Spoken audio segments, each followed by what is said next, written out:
We talked earlier in the show about this question. What is the role of Russia and Vladimir Putin? Russia certainly helped Donald Trump be elected president of the United States. And now, the day after the election of Donald Trump, Vladimir Putin says, oh, wow, we're ready to restore full ties with the United States. Now, understand what this means. Translated, this means Putin is ready for Russia to have sanctions against it lifted. Remember, no, you're the puppet. No, you're the puppet.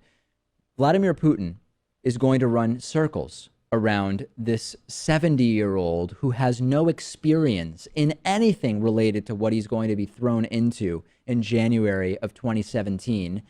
We are now going to be talking about Vladimir Putin and how he is looking to manipulate Donald Trump, hoping that Donald Trump will recognize the annexation of Crimea and drop sanctions.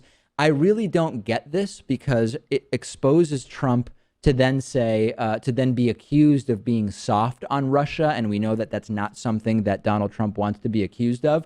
But can you imagine hours after Donald Trump becomes the president, Vladimir Putin all of a sudden says, hey, we're ready to get back together with you guys. And really what he wants is the sanctions lifted, isn't it? And I think that we're so far detached now from the Cold War that a lot of people don't understand the atrocities going on in Russia. Yeah. But Putin jails his political opponents, members of the media. So it's not really surprising that he would extend a handout to a fellow authoritarian in Donald Trump. And this is totally politically opportunistic, Rachel. I mean, this is just Putin sees an opening and he wants it. One prediction I have made from the very start, and I'm sure you can find this in some other clip, is me saying that Putin will do whatever it takes to get Trump to be his puppet to destabilize the West. And he did it. I don't know exactly how, but he did it. This is sort of twofold. Number one, as I mentioned, Vladimir Putin wants the sanctions gone, and he will do what he can to get Trump to help make that happen. Also, Putin wants Russia to really be seen as part of Europe, at least ideologically and culturally.